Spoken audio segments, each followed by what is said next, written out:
Welcome to Cold Karma Stories. Today's story unfolds in Seattle.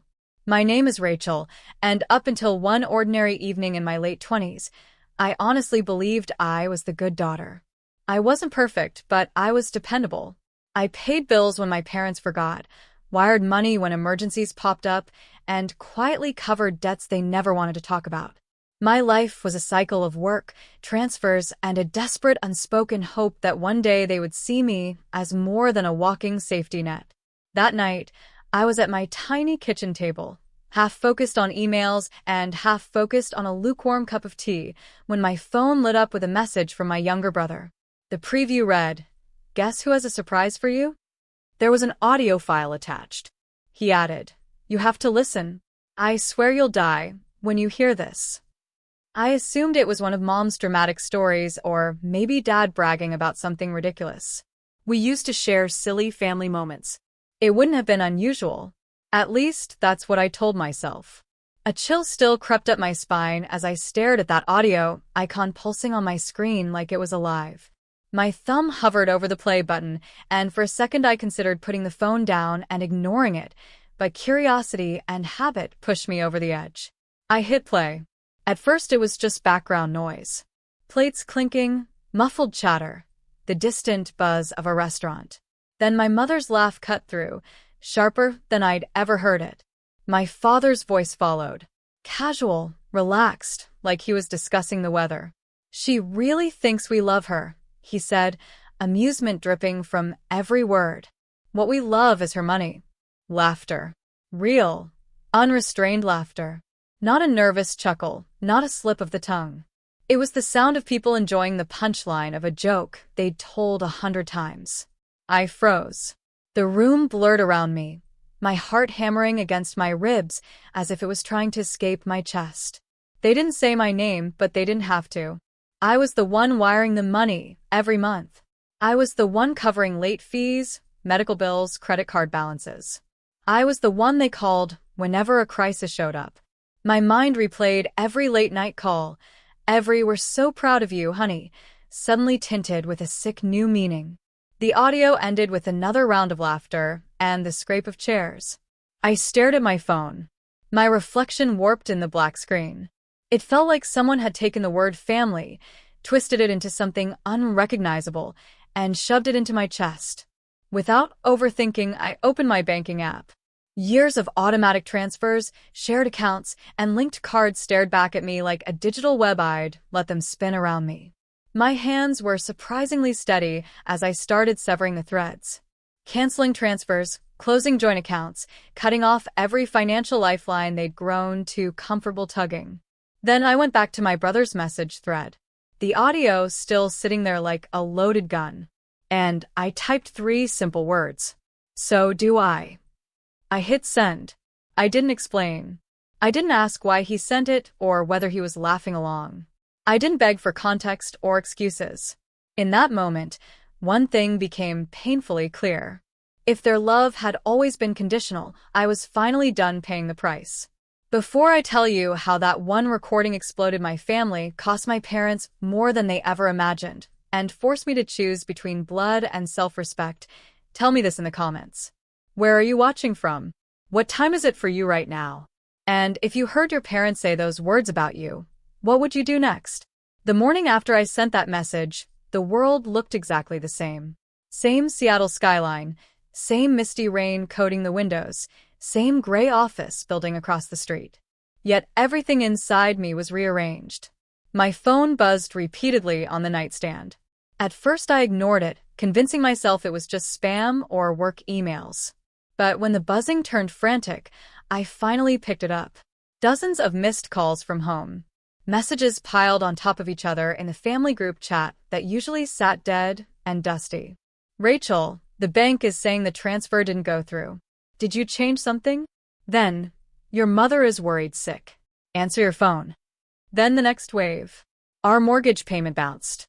What are you doing?" And then, as if on schedule, the guilt. "After everything we've done for you, this is how you repay us? We're drowning, and you're just watching." I stared at the screen, my thumb hovering over the call button, my chest tight. That familiar voice in my head whispered, They're your parents. They raised you.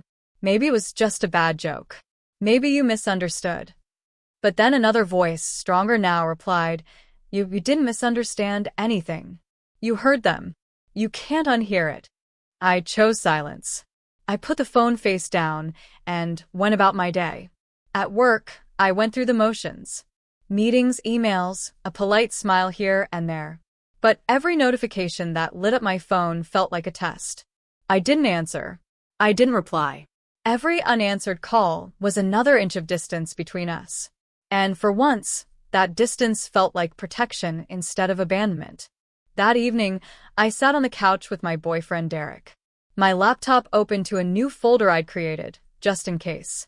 Inside it, I dropped the audio file my brother had sent, a copy exported, and labeled with a name that made my stomach twist. FamilyTruth.wave. I also took screenshots of the more manipulative texts. You're letting us starve. People will think you're a terrible daughter. And save those too. Derek watched quietly as I organized everything, his hand resting warm on my knee. You really heard them say that? He asked softly. I replayed the audio for him, hands clenched together, listening not just to their words, but to how casually they said them. When it ended, Derek sat very still. They sound proud of themselves, he said finally. Not guilty, not ashamed, just amused. I used to think I was their safety net, I murmured. Turns out I was just their favorite investment. I told him about the messages, about the bouncing mortgage payment, about how quickly concern had turned into accusation. He listened, really listened, something I was still getting used to after years of having my feelings brushed off with "you're too sensitive" or "stop overreacting." You know, Derek said slowly, you have two choices now. You can pretend you never heard that recording, flip the money back on, and go back to the way things were. Or you can let this be the moment you stop paying for their approval. In my head, I saw it exactly the way he described. Two timelines. In one, I called them, apologized for overreacting, listened to their half-hearted excuses about jokes and stress. I turned the transfers back on, and we all pretended nothing had happened. But I'd know. I'd live every day with the knowledge that their affection was rented by the month. In the other timeline, I did nothing. I held my line. I let them feel the consequences of building their life around my income. I risked being labeled the selfish, ungrateful daughter. But for the first time, I'd be choosing myself. What if I regret it? I asked. Either way, you probably will, at least for a while, Derek shrugged. That's what happens when you've been trained to feel guilty for existing. The question is, which regret can you live with? Over the next few days, my parents shifted strategies like seasoned manipulators. The messages changed tone. We're worried about you. Are you okay mentally? We told Aunt Linda you've been acting strange. We're all praying for you. They started calling extended family, framing my silence as a breakdown instead of a boundary. I heard through a mutual friend that they were telling people I'd chosen my boyfriend over the family that raised me. Not once did they mention the recording. Not once did they mention the years of transfers I'd sent without question. As the gossip circulated, my anger slowly burned into something sharper. Resolve. I had proof. I had the truth. And if they wanted to drag my name through the mud, I would no longer lie down and let them walk over me. Have you ever realized the people you love most are willing to rewrite the story to make you the villain as long as it keeps them comfortable?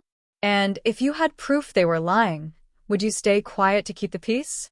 Or would you let the truth speak for you? I thought the distance would keep things from escalating further. If I didn't engage, if I didn't feed the drama, maybe it would burn itself out. I underestimated how desperate people can get when they lose control, especially financial control. It was a regular Tuesday at the office, the kind of day where the fluorescent lights felt extra harsh and the coffee tasted slightly burnt. I was midway through a budget meeting when my assistant knocked on the conference room door. Her smile was tight, uneasy. Rachel, she whispered, there are two people here asking for you. They say they're your parents. My stomach dropped. I had never given my parents the exact address of my workplace. Just vague descriptions like, I work in tech downtown. For them to be here meant someone had helped them. Most likely my brother Tyler, eager to stay on their good side. I excused myself and walked toward the lobby, each step heavier than the last. There they were. My father, Michael, pacing near the reception desk, face flushed, energy coiled like a spring. My mother, Susan, sitting rigidly in a chair, clutching her purse in both hands as if it might anchor her to the ground. They looked smaller somehow, out of place among the glass walls and polished floors. "Rachel," Michael said loudly as soon as he saw me, drawing the eyes of nearby coworkers. "We need to talk." There was no hello. No, how are you? Just demand, command. I led them into an empty glass-walled meeting room, painfully aware of the curious glances from the hallway. Once the door clicked shut, the performance began. "Why have you been ignoring us?" Susan snapped. "Do you have any idea what kind of toll this is taking on the family? Our mortgage bounced. Our credit cards are maxed. Do you understand what you've done?" Michael's voice rose with every sentence. "We sacrificed everything to raise you. And this is how you repay us? By cutting us off like we're strangers." Heat rushed to my face, but my voice stayed calm. "I heard what you said about me." They froze. Just for a second. Their eyes flickered. "What are you talking about?" my mother asked too quickly. I pulled out my phone and opened the audio file. "The conversation at dinner," I said. "The one where you joked that you loved my money, not me." The color drained from Susan's face. Michael's jaw clenched so hard I thought he might break a tooth. "That was taken out of context," he snapped. "We were joking. You know how we talk. Your brother must have sent that without thinking." "You seem to be thinking clearly enough when you laughed," I replied. My hands trembled, but I refused to back down. "You weren't grieving. You weren't regretting. You were laughing at how easy it is to use me." My father slammed his palm onto the table, making the glass vibrate. "We are your parents," he hissed. "Parents have a right to expect support from their children. You wouldn't have what you have if it weren't for us. You wouldn't have what you have if it weren't for me," I shot back. "You built a life based on my income and then mocked me for trusting you." The room crackled with tension. Outside, I could see silhouettes lingering a little too close to the glass, pretending not to look. I took a breath, then did the one thing I knew would shift the balance of power. I hit play. Their voices filled the room, clear and undeniable. "She really thinks we love her. What we love is her money." Laughter. The sound bounced off the walls, off the glass, off the carefully neutral corporate art. Susan looked like she might faint. "Turn that off," she hissed, glancing at the blurred shapes outside. "Someone might hear." "Exactly," I said quietly, pausing the recording. "If you keep harassing me at work, if you keep calling and texting my coworkers or spreading rumors about me to the family, I will send this to every single person who's been asking questions about why I cut you off." "Are you threatening us?" Michael demanded. "I'm setting a boundary," I replied. "No more ambushing me at my job. No more guilt-tripping me. No more calling me selfish to anyone who will listen. If you don't stop, I will protect myself with the truth. And with a lawyer if I have to." For a long moment, none of us spoke. I could see outrage warring with fear in their eyes. They had always counted on three things: my guilt, my silence, and my desire to protect their image. That day, I shattered all three. "We just wanted you to remember you're part of this family," my mother finally murmured, tears gathering in her eyes. "Family doesn't threaten family. Family doesn't monetize their daughter's kindness," I said, standing up. "You lost the right to use that word as a shield when you turned me into your favorite source of income." I opened the door to signal that the conversation was over. They left in a storm of tense whispers and tight shoulders, but they left. As the glass door closed behind them, my heart pounded so hard I could feel it in my fingertips. I was shaking, not from fear, but from the sheer adrenaline of finally choosing myself in front of them in a place they couldn't control. If you were in that room with me, would you have pressed play on that recording in front of your parents? Or would you have swallowed your anger to keep the peace and protect their reputation? After the confrontation at the office, I knew two things for sure. One, my parents had finally realized I wasn't going to turn the money tap back on. And two, they were not going to accept that without a fight. The next few weeks felt like the aftermath of a storm that hadn't fully passed. The skies were clearer, but the air was still thick with tension. To keep myself grounded, I started writing again. Not the dreamy, hopeful journaling I used to do as a teenager, but raw, factual entries like a logbook of my own life. Day 1 after office confrontation. One entry began. They showed up unannounced, tried to guilt me, then called me a threat when I refused to back down. I played the audio. Their faces looked exactly like my heart felt the first time I heard it. Shocked, exposed, ugly. Writing it all down made it feel real, but it also gave me clarity. If they twisted the story later, and I knew they would, I'd have my own record of what had happened. In between work and diary entries, I did something I hadn't allowed myself to do in years. I started living for myself. I signed up for a weekend pottery class, something I'd always wanted to try, but had told myself was too indulgent when there were always more important bills to pay. I bought a cheap wheel and some clay and spent a Saturday afternoon trying to center bowls instead of stress. It was messy, but it was mine. I reconnected with a neighbor, Maya, who lived down the hall with her husband. We'd exchanged polite hellos in the past, but this time when she invited me in for coffee, I said yes. One cup turned into a 3-hour conversation about bad family dynamics, childhood expectations, and learning to set boundaries. "You have the right to protect your peace," she said when I confessed that I still felt guilty for cutting my parents off. "Love doesn't mean unconditional access." Her words lodged in my chest like small bright truths. Meanwhile, my parents escalated their efforts again. I found out they had messaged one of my coworkers on social media saying they were worried about me and asking if I'd been acting strange at work. They told an old family friend that I was under the influence of my boyfriend, that he was turning me against my own blood. They told relatives I'd become cold and distant now that I was doing well financially. Not once did they mention their own words in that recording. "They're rewriting the script," Derek said when I told him about it. "They can't accept being the villain, so they're trying to recast themselves as victims." "And I'm the villain in their version," I replied. "The ungrateful daughter who abandoned her poor suffering parents." "You're not the villain," he said. "You're just the one who refused to keep funding their denial." Still, the social pressure felt suffocating. An aunt texted me, "Your parents are heartbroken. Whatever this fight is about, you need to fix it. Money comes and goes. Family is forever." I stared at that message for a long time, trying to decide whether to send her the audio. In the end, I didn't. Not yet. Instead, I wrote another diary entry. "They say family is forever." I wrote, the ink pressing deep into the page. But sometimes what lasts forever isn't love. It's the damage. And I'm not obligated to keep participating in my own harm just because we share DNA. As weeks turned into a new kind of normal, I realized something strange. Life without their constant demands felt lighter. My paycheck stayed in my account longer.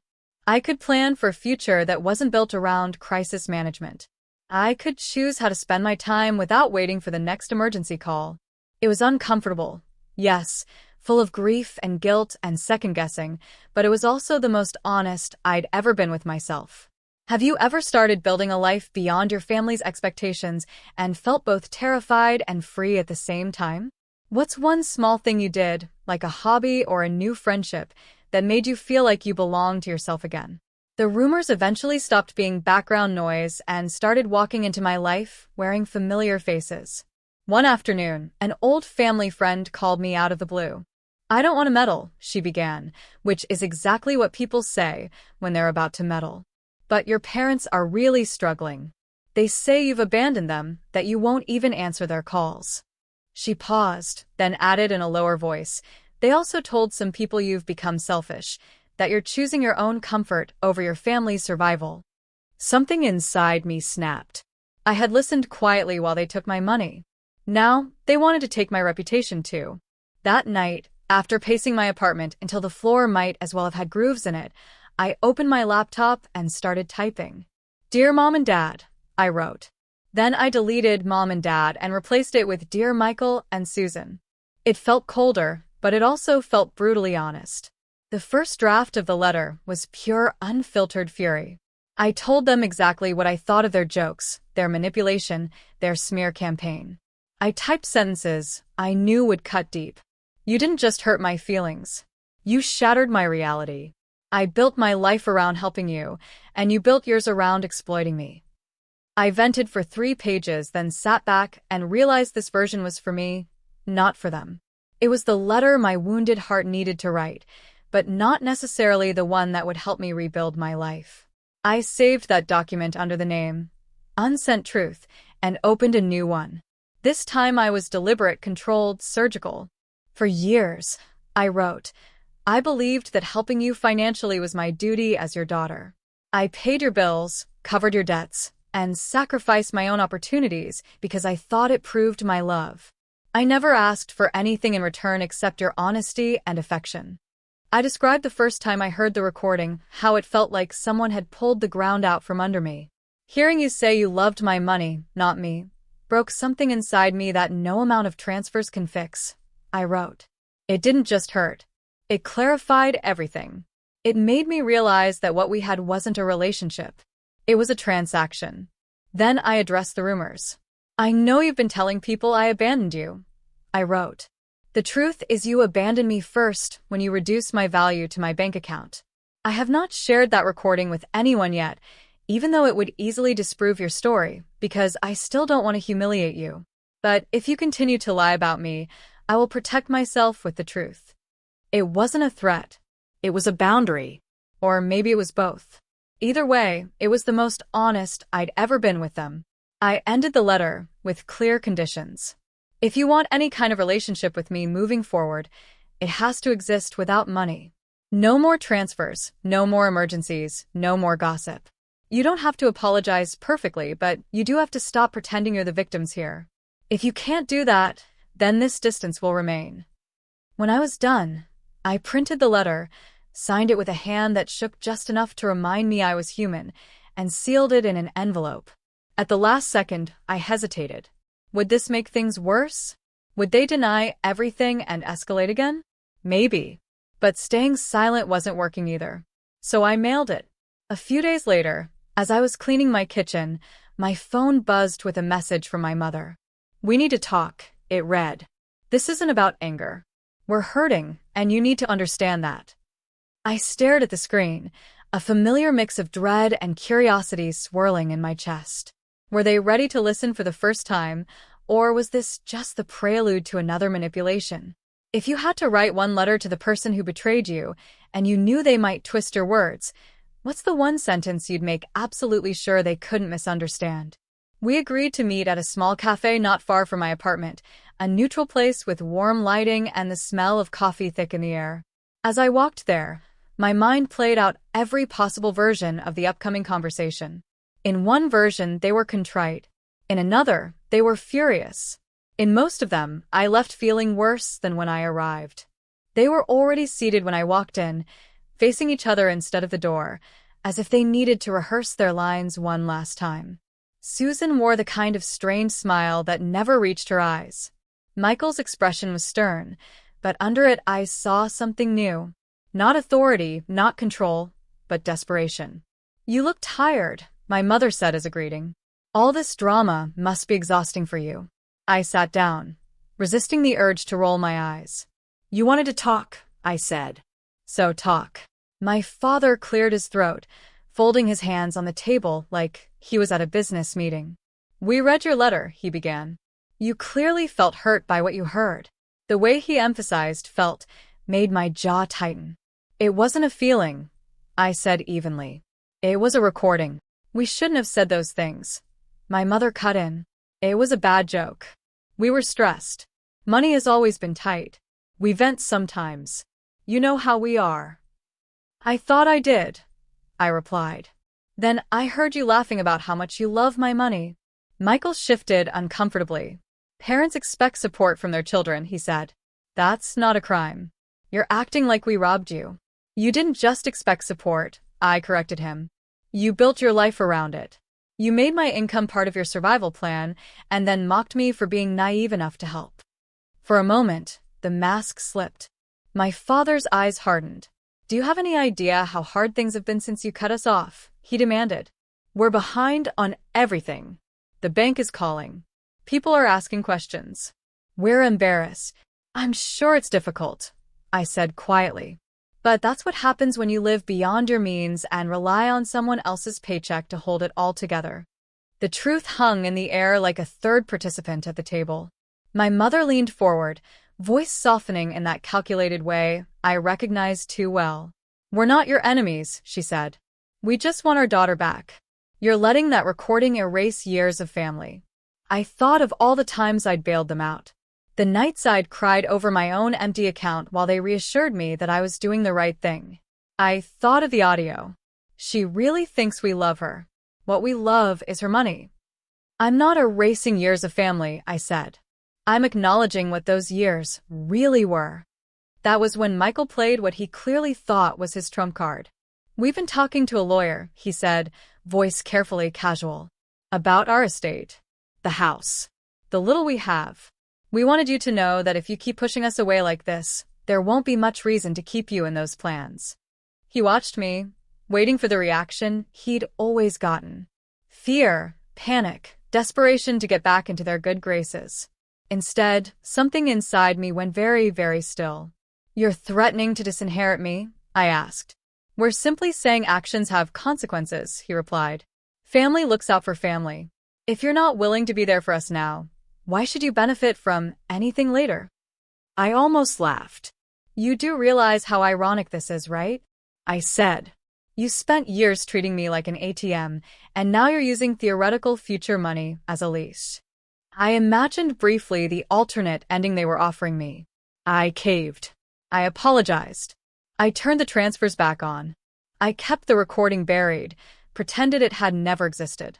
One day, years from now, I'd inherit a house that had cost me my mental health, my peace, and my self-respect.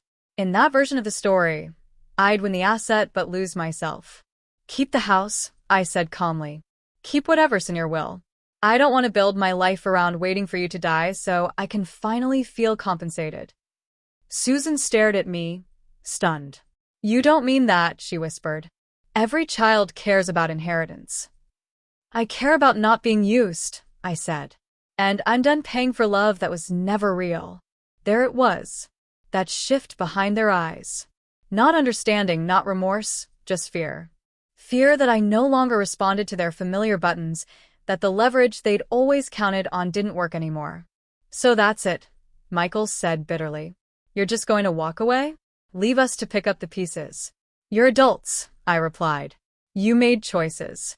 You talked about me like I was a credit line, not a person. I'm not responsible for fixing that." We sat there in heavy silence, the noise of the cafe washing around us like static. Finally, I stood. "If you ever decide to talk without manipulation, without money, without threats," I said, "you know how to reach me. Until then, I'm done." I walked out without looking back.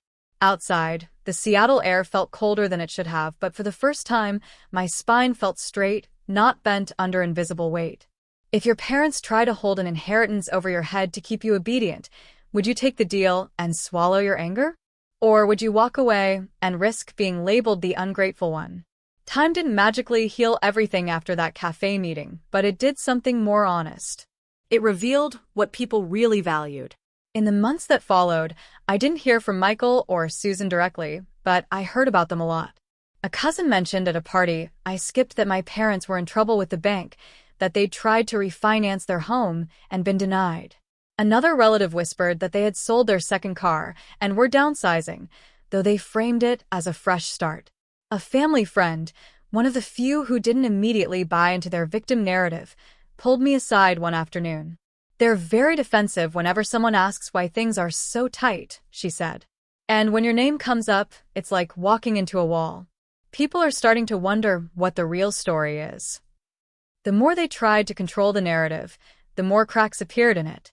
They could paint me as selfish all they wanted, but they couldn't explain away the years of comfortable living that had mysteriously evaporated once I stopped paying their bills. Meanwhile, my life didn't fall apart. It quietly, stubbornly improved. I wasn't rolling in luxury, but for the first time, my paycheck felt like it belonged to me. I started putting money into savings instead of bailing out emergencies every other week. I took another pottery class. I started writing more stories, essays, fragments of the life I wanted instead of the one I'd been assigned. One evening, I hosted a small dinner at my apartment. Derek was there, of course, along with Maya and her husband, plus a couple of friends from my pottery class. The food wasn't perfect. I burned the garlic bread and had to scrape off the worst parts, but nobody cared. We laughed until our sides hurt, told stories that had nothing to do with childhood trauma or unpaid debts. At one point, as we sat around the cluttered table, I looked at the mismatched plates, the cheap wine, and the faces of the people around me and realized with a quiet shock, this feels like family. Not the kind that demands, manipulates, and keeps score. The kind that shows up, listens, and stays because they want to, not because they have to. To chosen family, Maya said, raising her glass when I shared that thought out loud. To the people who don't make love conditional. We clinked glasses, and for the first time in a long time, the word family didn't taste bitter in my mouth.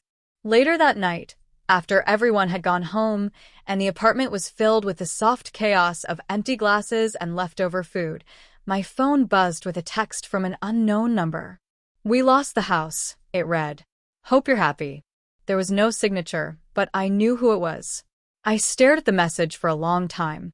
Old habits urged me to apologize, to ask if they had somewhere to stay, to offer money even if just for one last time. But another part of me, the part that had been slowly growing stronger, saw the message for what it was. Not a cry for help, but yet another attempt to hook me with guilt. I typed out a dozen responses and deleted them all. In the end, I didn't reply. I turned my phone face down, stepped out onto my small balcony, and let the cool Seattle night air wash over me. The city lights stretched out in front of me, indifferent and beautiful. Somewhere out there, my parents were packing boxes, blaming me, blaming life, blaming anyone but themselves. Maybe one day they'd sit together in a smaller place, look at each other, and realize that the punchline of their joke had finally landed. The daughter whose money they loved more than her had walked away, and she took her money and her love with her. Their message had backfired. The recording that was supposed to humiliate me, to remind me of my place, had instead exposed theirs.